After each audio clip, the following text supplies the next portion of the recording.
Hola, ¿cómo están? Muy buenas tardes. Pues fíjense que hoy tenemos un gran programa, tenemos un programa especial porque está con nosotras, con nosotros, mi queridísima amiga, nuestra queridísima amiga, la senadora Kenia López Rabadán. Kenia, que ustedes la conocen, pues por su actividad incesante, tenaz, valiente en el Senado de la República, defendiendo cosas de nosotras las mujeres y también en su calidad de presidenta de la Comisión de Derechos Humanos del Senado de la República, pues defendiéndonos a todos de nuestros derechos humanos, dado que la Comisión Nacional de Derechos Humanos pues desapareció. Si alguien la ve por algún lado a esta comisión, hay que hacer una alerta a Amber por su desaparición. Bueno, pues aquí está Kenia para defendernos. Saludamos a Kenia, mi querido amigo y compañero Jaime Guerrero. Jaime, ¿cómo estás? Hola, Tere, bienvenida Kenia, bienvenida Mónica, Y porque está aquí está aquí, Mónica. y está aquí nuestra querida Mónica Uribe, pues porque somos amigas, somos amigos, y bueno, pues no podía faltar Mónica si estábamos en este especial del Rapidín. Ahora sí, mi querida Kenia, ¿cómo estás? Primero que nada, feliz de verlas, de verlos. Me parece maravilloso. Estamos ya, digamos, empezando este último mes del año. Ha sido un año francamente complejo, ¿no? En términos de salud, en términos de inseguridad, en términos económicos. Y pues la verdad es que hay que decir las cosas cuando no se están haciendo bien. Hemos vivido el segundo informe, es el séptimo informe del presidente de la República, en realidad es el segundo año. Tienen más informes que logros. Es impresionante este gobierno, ¿verdad? Pero bueno, hay que platicar de ello y me encanta hacerlo hacia este último mes del año. Ya veo que estás muy navideña, mi Tere, que padrísimo. Ya también creo que aquí la única que todavía no ha empezado con los arreglos navideños seré yo. Lo haré. Después de ver a Mónica y a ti ya con sus nochebuenas, lo haré. Pero bueno, a sus órdenes y será un Pero ¿sabes placer platicar qué? con Jaime ustedes. tampoco está navideño, ya es medio Grinch, pero ahorita le vamos a quitar lo Grinch, le vamos a decir a sus hijas para que le quiten lo Grinch. Jaime Después de ver el Guerrero, informe de López Obrador, pues es que no hay muchas opciones, mi Tere. Jaime Guerrero, pues ahí te va, comenzamos, Jaime. Oye, Kenia, pues yo la verdad, ayer escuchaba la repetición, porque hay que tener estómago, la repetición en YouTube del segundo informe o el decimoséptimo o el enésimo informe de gobierno. En realidad, el presidente, como habla todos los días, pues es otra mañanera nada más que en la tarde, ¿sí? Es decir, hay mentiras y mentiras y mentiras, pero me interesa sobre todo dos cosas que tú has trabajado mucho. La cuestión de los derechos humanos. ¿Cuál es la situación de los derechos humanos a 2 años de un presidente que dice que hace las cosas diferentes? Déjame decirte, querido Jaime, que yo me impresiono cada vez que veo cómo miente el presidente de la República y sus propios datos gubernamentales demuestran que miente. Y eso es preocupantísimo porque hay de dos, de Otere, que es psicóloga, lo sabrá mucho mejor, pero hay de dos. O miente con dolo, o sea, esto es, miente a propósito, o en su caso miente por ignorancia. Y las dos cosas son terribles. Por ejemplo, escuchaba cómo hablaba del tema de derechos humanos. Y bueno, no hay nada más alejado, digamos, a pues a la preocupación de los mexicanos que sus derechos humanos no son salvaguardados, no son respetados. No hay presupuestos para los temas, para las instituciones de derechos humanos. Tenemos una CNDH que, como bien ha dicho aquí Tere, pues está omisa. Está omisa porque tiene una subordinación ideológica y de cariño a López Obrador. Y porque entonces no puedes ser juez y parte, no puedes, digamos, ejercer tus funciones como Comisión de Derechos Humanos, como un organismo autónomo, y por otro lado, querer apapachar y cuidar al gobierno. Eso no funciona. Por eso es que esta CNDH hoy está callada, está ausente, está lamentablemente desaparecida. Yo te diría, la mayor preocupación de los mexicanos hoy son tres cosas. su seguridad, su economía y su salud. En términos de derechos humanos, el derecho humano al acceso a salud es terrible. ¿Por qué? Porque si tú te sientes hoy enfermo de COVID, sientes que hay alguna posibilidad porque quizá tienes un síntoma, tendrías que pagar 3 o 4 mil pesos por una prueba para saber si tiene o no COVID. Cuando en otros países, querido Jaime, pues el gobierno generó la posibilidad que los ciudadanos pudieran hacerse pruebas y así, bueno, pues de entrada tratar de limitar la propagación de la enfermedad. Fíjate nada más lo que pasó en el Senado. Hace 3 semanas, en el Senado hubo una propagación de COVID fuertísima. ¿Sabes qué fue lo primero que hicieron los senadores? Ahora sí que, como dijeran los que ahora están en el gobierno, desde el privilegio, los senadores, pues, se hicieron pruebas todos. Así, ¿no? Ah, claro, sientes que puedes estar enfermo, te haces pruebas.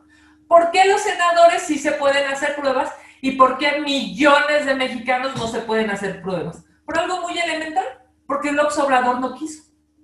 ¿Cómo es posible, Jaime, que hoy tengamos instituciones, por ejemplo, la Comisión de Atención a Víctimas, hoy está tomada, hoy en términos, digamos, formales, es una institución que está verdaderamente vulnerada? No hay apoyo para las víctimas exigen justicia. No puede ser que las víctimas tengan que ir a Gobernación a amarrarse a una silla o amarrarse a las puertas de Gobernación porque este gobierno ahora sí que ni los ve ni los oye. Y cuando tú escuchas a López Obrador diciendo que todo es maravilloso, o vive en un mundo paralelo, ¿no? O en realidad miente con dolo y eso es terrible. Perdón, Mónica Uribe. Mónica. Kenia, escuchándote, quisiera hacerte 2 preguntas que verdaderamente me preocupan. Ya sabemos cuál es el contexto, sabemos cuáles son las fallas gubernamentales, que son muchísimas, de gestión de gobierno, de proyecto administrativo público, de proyecto político, porque en realidad la 4T no sabemos en realidad bien a bien, más allá de el desmoronamiento o la desestructuración del sistema político, no sabemos bien a bien qué pretende. Pero a mí me preocupan 2 cosas concretas. Una, hacia el siguiente periodo de sesiones, antes de las elecciones de 2021, que son importantísimas, sabemos por qué, ¿cuáles serán las prioridades del grupo parlamentario del PAN dentro de su acción legislativa? Esa es la primera pregunta. Me parece que es importante la acción de la oposición en el marco legislativo, porque finalmente de ahí surgen una serie de cosas. Y como panista, esa es la segunda pregunta, como panista, ¿cuáles son las acciones o la ruta crítica que el PAN va a seguir para engarzarse en todo este proceso de creación de una oposición viable?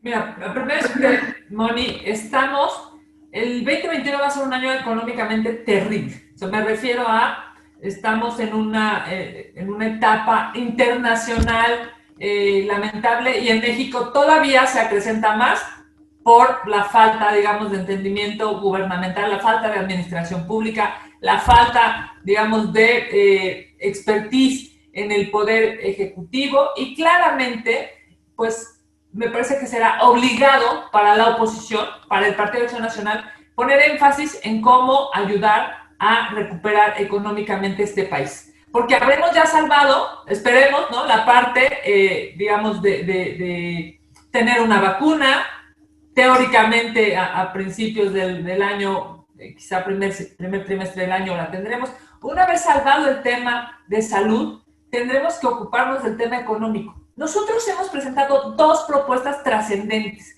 Yo luego escucho a algunos periodistas que dicen, es que la oposición no propone nada. No es cierto, claro que la oposición propone. El tema es que hay una gandalle numérico por parte de Morena que dice, pues, yo prefiero aplastarlos numéricamente y que no se discuta nada, ¿no? Pero se necesita poner énfasis en la reactivación económica con los empleados y con los empleadores. Son absolutamente necesarios. Hoy estamos litigando el tema del outsourcing. Bueno, están las mesas de negociación literalmente esta semana porque al presidente de la República le han vendido la idea, digamos, que el outsourcing está como estigmatizado brutalmente negativo. Pero es una figura que le da trabajo a entre 4 y 5 millones de mexicanos. Si el outsourcing como figura se desregula en la ley, vamos a poner en riesgo a millones de mexicanos. Entonces lo que hay que hacer no es destruir la figura del outsourcing o de terciarización, sino más bien perfeccionarla, y al que haga mal uso del outsourcing, esto es, al que no pague, digamos, derechos laborales, al que no establezca bien los sueldos por parte de los empleados, para que a su vez, digamos, tenga que pagar menos el empleador, pues a eso sí hay que sancionárseles, a eso sí, pero destruir el outsourcing me parece una cosa terrible. Entonces, la propuesta para el siguiente año tiene que ser, Moni, en términos económicos, en términos económicos para empleados y empleadores, y en términos económicos directos para las personas. Porque hay millones de mexicanos que no se encuentran en el empleo formal y que son justamente los que están hoy padeciendo el tema económico, porque ¿a quién le pegó de manera directa hoy el tema? A los servicios, y es claramente, por cierto, un tema de discriminación en términos de por género. Supuesto, o sea, las mujeres, claro, exacto. La terciarización es para mujeres, claro, por servicio. Terminamos siendo las más afectadas por el COVID, por violencia adentro de nuestras casas, ¿no? Porque vivimos... Los números no mienten. Claro, las llamadas al 911 que han aumentado de manera brutal. Entonces terminamos siendo violentadas, terminamos perdiendo los empleos. Están las cifras. Quien más ha perdido, digamos, en términos reales, en términos de género, son las mujeres. Terminamos teniendo menos poder adquisitivo, terminamos siendo las pobres entre los pobres. Así es que yo estoy convencidísima que se tiene que hacer un análisis económico para que la reactivación económica funcione para el siguiente año. Y el tema, por último, de cómo podernos organizar como oposición, no está fácil. Mira, Tere Vale, que ha sido una activista en los últimos meses desde distintas trincheras y con distintas visiones e ideologías, no es fácil porque en medio de la oposición hay muchas visiones de oposición, y eso es terrible, o es preocupante, digamos, ¿no? Porque cada grupo parlamentario, cada partido, cada candidato va a tener su propia aspiración, y entonces se podría pulverizar la oposición, y dicen, divide y vencerás, ¿no? Esa es la máxima, digamos, que estos cuates, pues desafortunadamente, están ocupando. Por eso es que un día ves que hay un tema en contra de un panista, al otro día en contra de un perredista, al otro día en contra de un priista, porque divídelos y vencerás. Lo que sucede es que entre más los mermes, menos fortaleza tienen, digamos, y hay posibilidades de que este gobierno, que es verdaderamente ineficiente, suponga que va a continuar con el poder que tiene hoy en la Cámara. Entonces yo espero que no. Espero que no. Kenia, mira, yo siento que pensar que las cosas que dice el presidente es porque es ignorante, bueno, evidentemente es ignorante, o porque no se da cuenta, perdón, pero ahí sí difiero. Yo creo que el presidente tiene una estrategia perfectamente definida, que se trata simple y sencillamente de concentrar el poder. O sea, todo lo que ha hecho el presidente tiene que ver con la concentración de poder. Y esto, pues, en medio de este afán tan, digamos, egoísta, tan narcisista, de él manejarlo todo y hacerlo todo y decidirlo todo, pues nos ha llevado a 3 problemas gravísimos. 1, el problema del COVID, que ya habías mencionado. 2, el problema pues de la situación económica, que es terrible porque no se ha movido un dedo para apoyar ni a los microempresarios, ni a los chiquititos, ni a la economía, o sea, a nadie. Y 3, que es el otro tema que pongo en la mesa, es el problema de la inseguridad. Digo, ayer estábamos viendo que fueron alrededor de 40, vamos a llegar a fin de año, alrededor de 40,000 homicidios dolosos, y dice el presidente pues que en todos sí hemos bajado, nomás han aumentado nomás los homicidios dolosos y los feminicidios, o sea, nada más. y el último valladar, el último dique de contención que tenemos está con ustedes en el Senado para que cambien las cosas. Bueno, pues ya no sabemos qué quiso decir. Ya aquí estoy. Aquí estoy, ¿me oyen?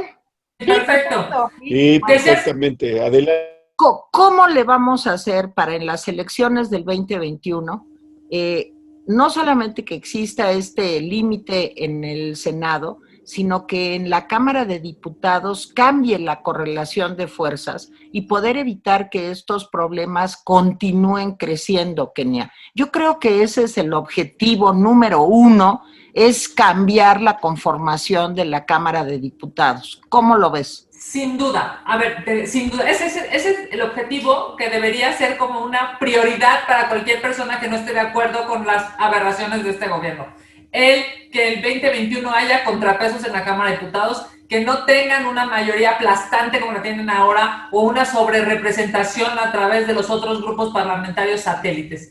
Déjame decirte nada más un dato. Digamos, la forma en la que ayer decía, y que por cierto retomaron algunos medios, López Obrador, sobre su popularidad, que yo eso me quedé ayer hacia la madrugada pensándolo y digamos, analizándolo, es que miente. O sea, a ver, él dijo, de inicio dijo que el 70%, ¿no? O que la gente lo apoyaba.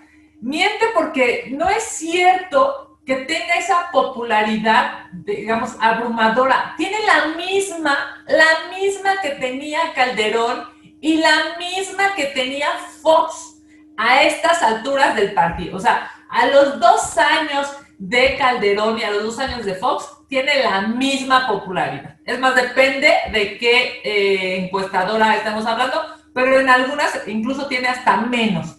Claro, hay gente que dice, pero está en medio de una pandemia. Por supuesto, pero venía con una legitimidad brutal. O sea, venía siendo teóricamente un rockstar. 30 millones de mexicanos habían votado por él. Yo me acuerdo que incluso había unas encuestas después de que había tomado protesta que le daban 88% de gente que lo acompañaba. Era una locura. O sea, yo me acuerdo perfecto que decía, o sea, solamente el 12% nos estamos dando cuenta de sus mentiras, ¿o qué pasa? Hoy ha bajado, claro que ha bajado, y ha bajado, lleva cuando menos 20 puntos menos, y ha bajado, y él mismo se supo, digo, eso sí tiene una autoestima brutalmente grande, porque él piensa que es algo fuera de serie. No es cierto, tiene lo mismo que Calderón y lo mismo que Fox.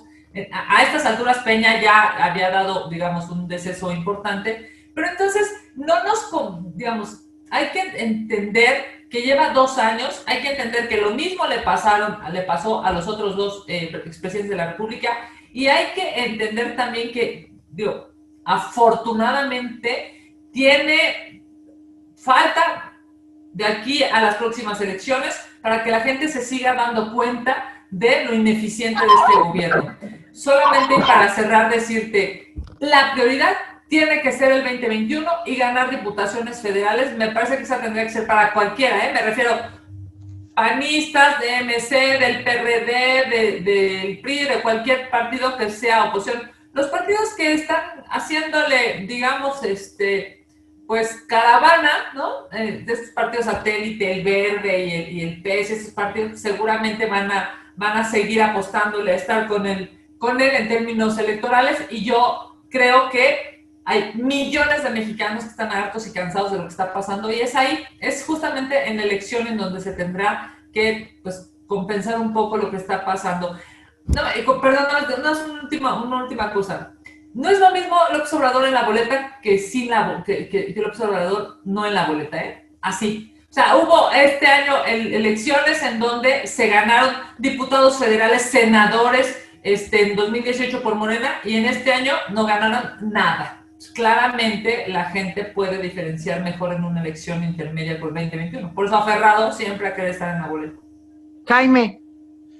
A ver, un tema importante. Cada vez que cuestiona al presidente sobre el tema de género, el presidente empieza diciendo que tiene un gabinete mitad y mitad. Y no es cierto. Que las mujeres son más honestas que los hombres y más dedicadas y bla, bla, bla. Pero en términos reales, ¿cómo ves tú la situación? Ya te has referido cómo el COVID ha desempleado a más mujeres que hombres, cómo las ha afectado en la violencia, pero en general, ¿cómo ves tú en estos 2 años la situación de las mujeres? No solamente en cuanto al gabinete, que pues es absurdo, sino en cuanto a seguridad, empleo, disposición para oír sus demandas, etcétera. Déjame decirte, Jaime, una de las tantas mentiras que dijo ayer, por ejemplo, es el tema de la paridad en su gabinete. No sé si recordarán, y chéquenlo en el Facebook o en alguno de los videos del informe, pero él dice que tiene un gabinete paritario. No es cierto, no lo tiene. No tiene la mitad de mujeres en las secretarías de Estado. Y es ahí cuando, por supuesto que como bien dice Tere, no lo hace por ignorancia, lo hace por mil cosas, ¿no? Incluyendo porque le encanta mentir con dolo. No puede, fíjate nada más, Jaime, a mí me parece impresionante cómo es capaz en un informe anual de actividades ante el planeta, ante los mexicanos, se atreva a decir algo como eso. Es aberrante. Es más, yo te diría, es hasta, no sé, es un asunto ya mental rarísimo. No puede ser porque es su gabinete, o sea, son sus secretarios y secretarias de Estado, que no, digamos, porque no tiene la mitad de mujeres en el gabinete y que él se atreva a decir que lo tiene, es una vergüenza, es ominoso.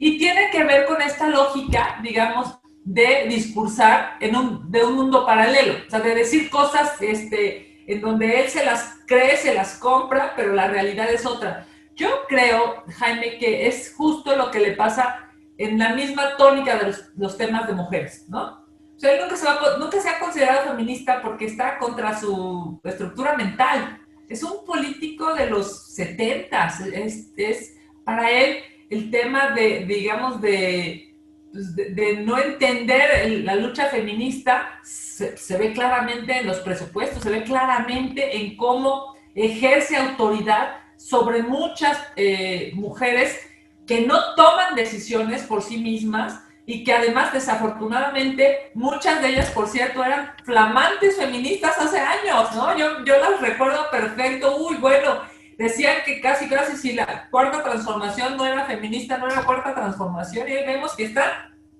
calladísimas, ¿no? Bueno, nomás te voy a decir una cosa y estarán de acuerdo todos en la mesa, en la situación de Claudia Sheinbaum. Claudia Sheinbaum, que era una mujer que se ostentaba también como feminista, una mujer pues que siento que podría haber tenido en esta administración un papel más destacado, está totalmente pues sujetada a las decisiones del señor López Obrador. Aquí muchas veces lo hemos platicado en el Rapidín. A lo mejor ya estaríamos en semáforo rojo, Kenia. Sin embargo, pues en este momento ella tiene pues que depender, como todas las mujeres, bueno, y como todos los hombres también, pues de lo que decide el rey, ¿no?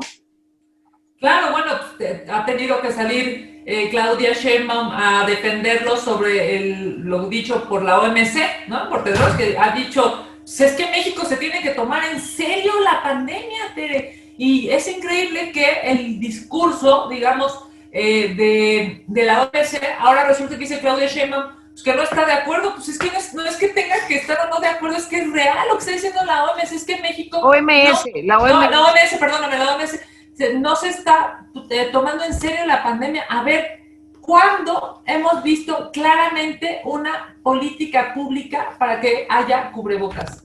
Nunca. Bueno, al contrario, el vocero, ¿no? El que es impresentable en muchas ocasiones, el vocero, no se pone cubrebocas. López-Gatell No se pone cubrebocas y luego hasta hace como bromas a propósito de ponérselo. Hay más de 100,000 familias en luto. ¿Cómo es posible que no se den cuenta? Y cuando la Organización Mundial de la Salud, cuando la OMS dice México se tiene que tomar en serio la pandemia, Claudia Sheinbaum sale a decir que no está de acuerdo. Pues debería de estarlo.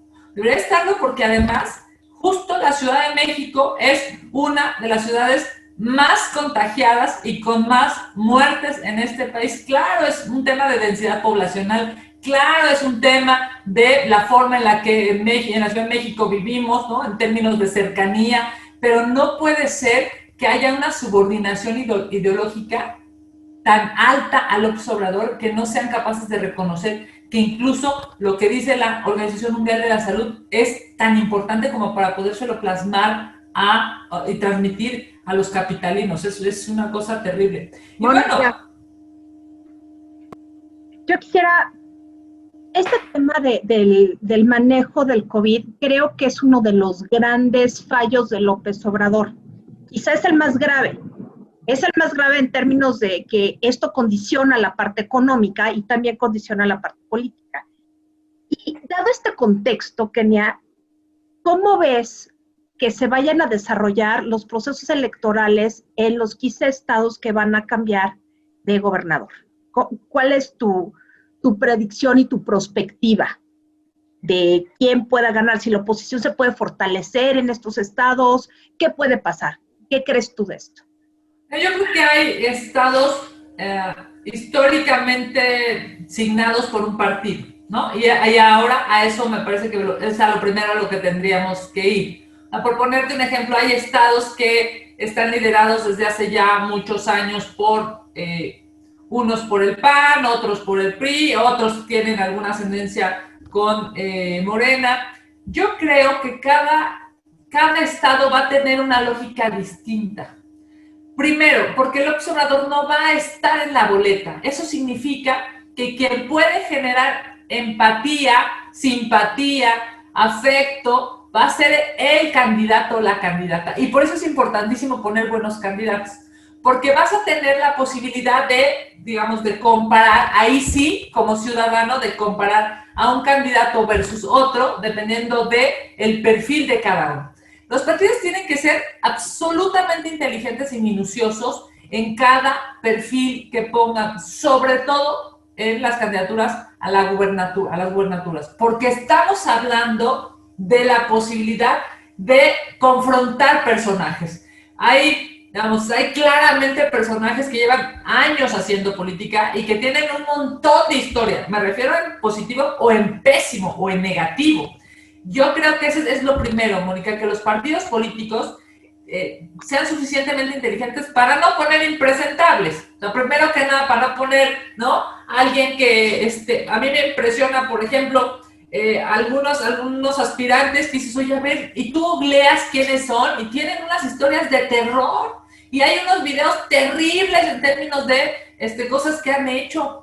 Y los partidos, pues es lo primero que tendrían que pensar, en poner a los mejores, para que entonces así podamos ser suficientemente competitivos, o en su caso reclamar al otro partido que no lo haga. Yo creo que eso es indispensable. Fíjate, si la mitad de las candidaturas son mujeres, no estoy hablando solamente de las gobernaturas, sino de todas, o sea, regidurías, alcaldías, diputados locales, diputados federales, gubernaturas, si la mitad de las mujeres, la mitad de las candidaturas son mujeres, también es un gran reto para los partidos, porque no solamente hay que pensar en cantidad, sino en calidad. O sea, deben de tener una visión suficientemente amplia, digamos, cambiar sus paradigmas y no decir, bueno, pues voy a proponer a esta candidata porque es la que me va a obedecer, ¿no? Sino al contrario, voy a proponer a esta candidata porque es la que va a hacer un buen gobierno. Y ese también es un gran reto. Históricamente, los partidos van a tener un antes y un después de estas elecciones del 2021 por la cantidad de mujeres que habrán de establecer en las urnas. Coincido contigo, Kenia. Perdón, Moni.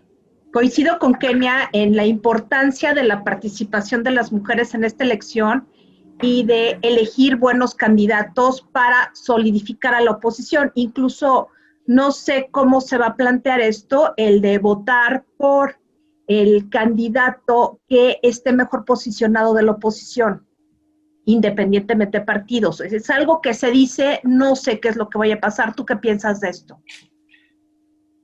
Bueno, eso en términos electorales, Jaime, que ha sido incluso legislador, lo sabe, no es necesariamente tan fácil, porque ya cada partido va a querer, la mayor cantidad de votos porque eso impacta en diputaciones plurinominales, incluso en presupuestos. A mí me parece que lo primero que hay que hacer es tratar de ver cuántas alianzas se logran y en dónde y entre quiénes. Que claro. Ese es un problema, ¿no? Una vez salvado ese tema, cuántas, en dónde y entre quiénes se hacen las alianzas, el segundo paso yo creo que será tratar de privilegiar cada partido sus mejores, ahora sí que sus mejores candidatos. Porque en el momento, veamos qué está pasando en Nuevo León, ¿no? A ver, en Nuevo León se pensaba construir un gran acuerdo de oposición que terminó, por un lado, el PRI-PRD, corríjanme si no, por otro lado MC, por otro lado el PAN y por otro lado Morena y sus aliados. Está pulverizada la oposición, digamos, dividida la oposición. ¿Cuál es la única posibilidad real de que gane alguien, incluyendo a Morena, porque Morena, digamos, no tiene tampoco algún gran personaje en el Estado? ¿Quién va a ganar? El mejor candidato. O sea, el ser humano, mujer o hombre, que tenga al mejor candidato en la boleta. Y eso se vuelve, digamos, un gran trabajo de filigrana, porque eso tendrías que exponenciarlo a las candidaturas, digamos, de gobierno y luego a cada una de las subsecuentes.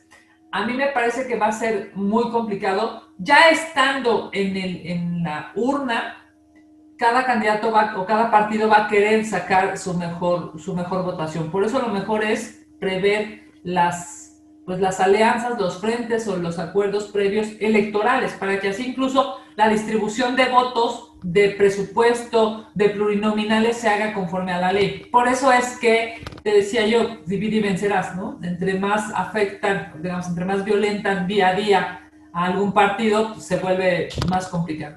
Jaime. Yo tengo una última pregunta y un señalamiento, Kenia. Mira, yo he sido partidario de que se suspendan las mañaneras porque son actos de propaganda. Yo creo que en algún momento los partidos políticos de oposición tienen que plantear seriamente eso, con pruebas. ¿Qué quiere decir? Bueno, pues mira, el día tal hiciste tal, el día tal hiciste esto otro, pues eso es propaganda y te pedimos que te abstengas de las mañaneras. No porque yo crea que lo va a hacer, pero sí quiero que quede constancia, incluso para organismos internacionales, que vamos a una elección inequitativa. A eso vamos. Vamos a una elección. Y no se ha dicho por parte de la oposición de una manera clara, tajante, no se ha dicho. O sea, en fin, y yo creo que se tiene que empezar a decir ya pronto. Ese es uno. Y segundo, yo le preguntaba a mucha gente sobre si se va a poner la vacuna o no se va a poner la vacuna. Ya van 14 personas y de esas 14 personas, 10 me dijeron que no. Y la razón de por qué no se la van a poner es porque no confían en el gobierno. Una cosa interesante. ¿Qué piensas de esos dos temas, Kenia? Bueno, me parece que hay... a ver, el tema de la vacuna. Yo lo primero que querría tener certeza es que la vamos a comprar, que la vamos a tener pronto y que la vamos a poder distribuir. Y todavía eso está en veremos, ¿no? Digamos, yo no termino de entender quién la va a distribuir desde el gobierno si son absolutamente ineficientes. Van a tener que recurrir a la iniciativa privada, a esa iniciativa privada que han estado friegue, moleste los últimos tiempos. Sí creo que es algo que tendrá, digamos, que tendrá más que una connotación política, más allá de si confías o no en el gobierno, creo yo, más allá de, digamos, de tu encuesta o de tu muestreo, tiene que ver con, pues, organismos internacionales, con temas de salud, con temas de certeza, con ver, incluso suponer que, entiendo que la de Pfizer tiene 95% de probabilidades. La pregunta es, ¿cuándo me va a llegar a mí? O sea, ¿cuándo le va a llegar a la persona que vive en Tinguindín, Michoacán? ¿Le va a llegar en febrero? ¿Le va a llegar en marzo? ¿No le va a llegar? ¿Le va a llegar con posibilidades sí de ponérsela? ¿Va a estar bien distribuida? ¿Va a estar mal distribuida? A mí me parece que el tema de digamos, el razonamiento de quién se la ponga o no, Jaime, yo creo que será un asunto absolutamente personal, pero es si tú vas a tener la posibilidad, o sea, si los mexicanos van a tener la posibilidad de tenerla ahí para elegir ponérsela o no, y eso yo todavía está en veremos, digamos, ¿no? No pueden, hay una falta de técnica en la administración pública en este gobierno, porque la ha querido destruir. O sea, es muy elemental. Si tú le pagas mal a los burócratas, si hay una subordinación, si lo que les pides es 90% de lealtad y 10% de conocimiento, pues entonces vas a tener un cuate que tenga un montón de ganas de llevar una vacuna, pero no vas a tener a alguien que sepa cómo llevarla, cómo trasladarla, ¿no? Cómo ponerle y demás. A mí me parece que se va a hacer un gran reto y va a ser también, lamentablemente, un tema del que tendremos que platicar en estos espacios, porque el gobierno no termina, destruyó el Seguro Popular y creó una cosa que se llama Insabi, y ahora sí que nadie sabe, ¿no? ¿Qué es eso y cómo funciona? Yo veo muy difícil, nos tocó la peor pandemia con el peor gobierno. Bueno, y lo de las mañaneras, Kenia, que yo creo que ahí Jaime tiene un punto muy importante. Y lo de las mañaneras yo creo que se va a pedir, Jaime, y yo creo que se va a pedir por muchos actores políticos. O sea, es algo que no tiene ruta o no tendría ruta en términos de comparación. No hay ningún partido que se pueda comparar, como bien lo dices tú, es desequitativo, es desequilibrado. La posibilidad de escuchar al presidente por 1, 2 o hasta 3 horas contra nada, ¿no? O sea, me refiero a contra 20 o 30 segundos que le puedan dar a alguno de los demás partidos políticos. Yo creo que eso va a suceder. O sea, es claro que va a suceder estando ya en campaña. Como dices tú, a lo mejor no hace caso, hay que ver qué resuelve el INE, hay que ver qué resuelve la autoridad electoral. Pero tenemos que empezar a hablar de esto, ¿no? Kenia? Sin duda. Yo te quiero hacer una pregunta personal, y es mi última pregunta. ¿Cómo has vivido como mujer ser oposición? Digamos, ¿cómo has vivido estas amenazas de le vamos a quitar la Comisión de Derechos Humanos porque está acusando el horror de Tabasco, quiere una investigación, en fin? Esto para ti como mujer, más que como política, ¿cómo lo has vivido? ¿Qué te ha dejado? ¿Qué has aprendido de los seres humanos en eso? Bueno, gracias por la pregunta, Tere, porque además tiene que ver, creo que en términos de nuestra amistad, ¿no? Un poco como en esa lógica de qué vive el ser humano, o sea, qué estás viviendo, Kenia, como persona, más allá de como política. Y yo primero quiero decirte que estoy bien agradecida porque he podido constatar el apoyo y el cariño de mucha gente. A veces piensas que la gente te aprecia, a veces piensas que la gente te puede ayudar, a veces piensas que la gente puede hacer un tweet, ¿no? Diciéndote, no pasa nada, aquí sigo, o aquí seguimos acompañándote. Pero cuando lo materializas, o sea, cuando sabes que sucede, yo me sentí súper agradecida, digamos, con Dios, con mi entorno, con mis amigos. Tú fuiste una de las personas que puso en su tweet, vean lo que está pasando y aquí estamos dando la batalla, ¿no? Palabras más, palabras menos, de aquí seguimos. Y eso me parece que es bastante, pues, para mí es bastante importante porque me hace pensar que no estoy sola, Tere, ¿no? Hubo dirigentes de partidos, coordinadores de distintas bancadas, gente de medios. No sabes, ese día que me amenazaron con quitarme la comisión, ese día nada más, yo tuve entre 5,000 y 6,000 seguidores más en Twitter. Porque la gente, digamos, me ayudó o se trató trató de acompañarme diciendo no te dejes, no estás sola. Y también he aprendido que uno tiene que reconocer el nivel de su interlocutor, ¿no? O sea, cuando yo veo a alguien que está obsesionado por defender a López Obrador, ¿no? Y que no escucha y que no abre su entendimiento y que lo único que quiere es quedar bien con López Obrador, tengo que aceptar ese nivel, digamos, y tengo que tratar de no bajarme, digamos, de un nivel de discusión para entrar a lo personal, porque lo personal destruye. O sea, hay algunas compañeras senadoras, compañeros senadores, que por no entrar en la parte técnica, entran en la parte personal, ¿no? Y se acabó, ahí se acaba el debate, ahí se acaba digamos, la discusión. Había una senadora, ¿no? Que hablaba de ética en una comisión, hablaba de ética, siendo una senadora, digamos, que pues, estuvo en medio del robo de 2 votos. ¿Cómo le dices, oye, espérame? O sea, ¿cómo puedes hablar de ética cuando contaste mal 2 votos, ¿no? Y se robaron a CNDH. Entonces tú sabes que no puedes entrar a una discusión, digamos, cuando hay gente que está totalmente obnubilada o totalmente subordinada al observador. Entonces una vez que lo entiendes, pues ya no, digamos, se puede transitar cuando menos sin que el estómago te duela, ¿no? Yo he sido súper respetuosa con la gente del Senado, pero se los dije en aquella ocasión y se los he dicho, yo pienso distinto a los senadores de Morena, a las senadoras de Morena, porque yo pienso, como millones de mexicanos, que este gobierno no está haciendo bien las cosas. Y tan no las está haciendo bien que ahí están las cifras. En salud, en inseguridad, en economía, están terribles. No funciona este gobierno.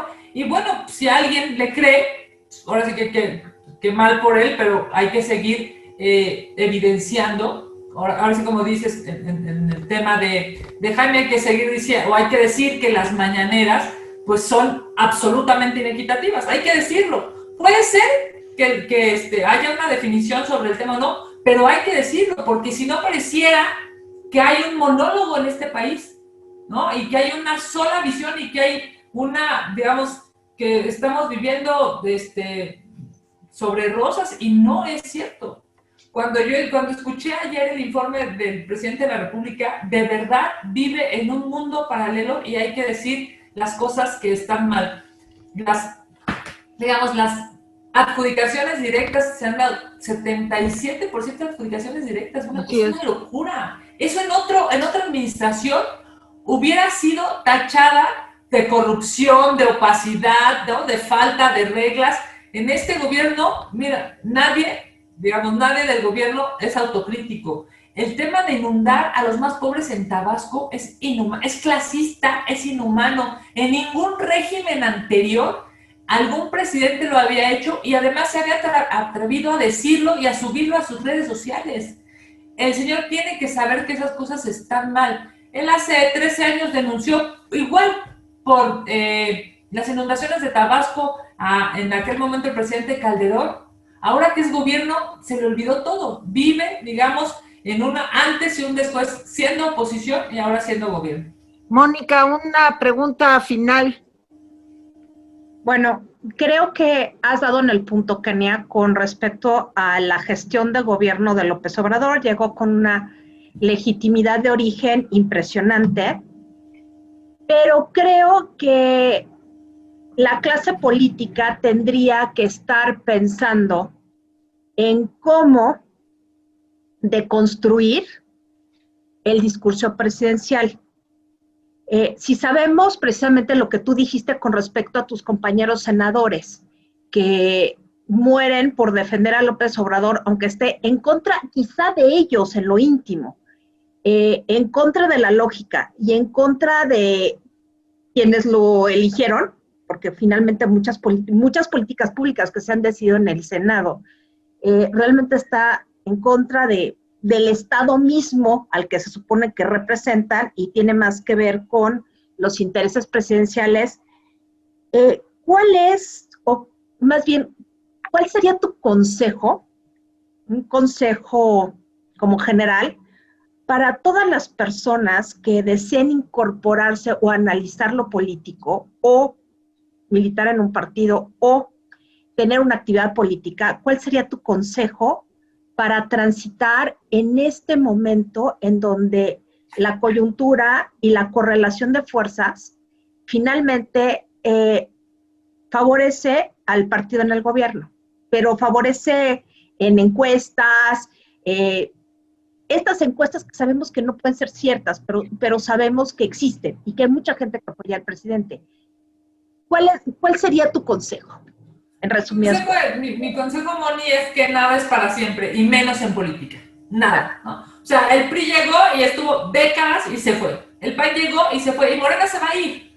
Claro. Yo espero que se vaya más rápido, porque están destruyendo el gobierno, están destruyendo la administración pública, están destruyendo las instituciones. Entonces, si alguien tiene el interés de participar en política en cualquiera de los rubros que has mencionado, háganlo, porque va a haber un momento en el que este gobierno deje de estar y tendrá que haber otro, y ese otro necesariamente requiere de buenas personas, de personas inteligentes, honorables, capaces, técnicamente preparadas, y para eso hoy se necesita muchísima gente que trate de ingresar a los partidos políticos. Yo entré al PAN hace más de 20 años. Es más, entré cuando el PAN ni siquiera era gobierno. Yo decía, algo tiene que ser distinto. El PRI, digamos, administraba este país, y decidí entrar al PAN. Después el PAN ganó, 3 años después ganó la presidencia de la República, y he estado en el PAN cuando no ha sido gobierno, cuando ha sido y cuando ha dejado de serlo. Y yo estoy absolutamente convencida de que este gobierno se va a ir, ojalá y sea pronto. Cuando tú escuchas la soberbia de algunos compañeros de Morena, la verdad es que no conocen la historia. La historia es muy clara, nada es para siempre y mucho menos en política. Jaime, una reflexión final. Bueno, nada más señalar pues que en efecto el presidente averiguó una cosa. Va a sonar mal lo que voy a decir, pero es cierto. El presidente averiguó una cosa hace mucho, que a la gente en general le importa poco la política y le importa poco ahondar en la información que recibe. Y cuando el presidente habla 3 horas diarias, más lo que se acumula durante el día, y en la tarde se habla otras 3 horas, pues la verdad es que el bombardeo te ayuda a explicar por qué todavía tiene un índice de popularidad. No lo explica del todo, pero te ayuda a explicar por qué tiene un índice de popularidad tan alto, simplemente porque pues, no hay pues, el interés de ahondar en la información. Creo que ese trabajo le corresponderá a la oposición. Vamos a ver qué también lo hace en campaña y qué pasa después de eso. Yo nada más agradecerte, Kenia, que nos hayas acompañado en esta reflexión. Queríamos entrevistarte desde hace mucho, pues porque hemos visto el golpeteo al que has sido sometida, tú y otras pocas personas que han estado con el valor de salir adelante y decir, pues aquí esto no está bien. Incluso, te lo diría, sé que no lo vas a admitir, te diría que incluso como vanguardia de sus partidos. ¿Sí? Gracias, Kenia. Gracias, Kenia. Gracias, querido Jaime. Qué gusto. Déjenme decirles que yo tengo una referencia maravillosa de Jaime, lo tengo como un referente político y me encanta escucharte, Jaime. Ojalá y que cuando me veas trabajar, recuerdes eso, hace 20 años, casi 20 años que trabajamos juntos. Bueno, mi jefe era uno de mis 66 jefes. Y bueno, qué bueno que estamos ahora en esta parte. Mi Tere, gracias por tu cariño. Eres la mujer más maravillosa en este mundo. Gracias por tu apoyo en las redes. Tienes un engagement impresionante. Es que luego veo y de repente, ¿qué pasa? Es que Tere Vale me subió un tweet. Eres buenísima. Muchas gracias. Muchas. Querida Kenia, Mónica y yo, de veras sabes que somos tus amigas, Jaime, de toda la vida, como lo has dicho. Te admiramos, te queremos. Y tenemos puestas muchas esperanzas en ti, mi querida Kenia. Sí. Muchas gracias, hermosa. Muchas gracias. Como decía Jaime, estás en la vanguardia, eres una mujer joven, valiente, talentosa y puedes hacer mucho por México, Kenia. Y aquí estamos tus amigos en un momento tan difícil para nuestro país. De veras, gracias. Ven más seguido y aquí estamos. Muchas gracias, Tere. Moni, hermosa, cada vez más linda. Muchas gracias. Me encanta verlas, es una pre-reunión antes de acabar el año y qué gusto verlos el día de hoy. Bueno, pues a nombre de mis compañeros, de Mónica Uribe, de Jaime Guerrero, yo soy Tere Vale y hoy este especial maravilloso con la senadora Kenia López Rabadán, a quien la vamos a estar siguiendo en su chamba. Muchas gracias, Kenia. Gracias, amigos. Hasta la próxima. Que sea pronto, Kenia.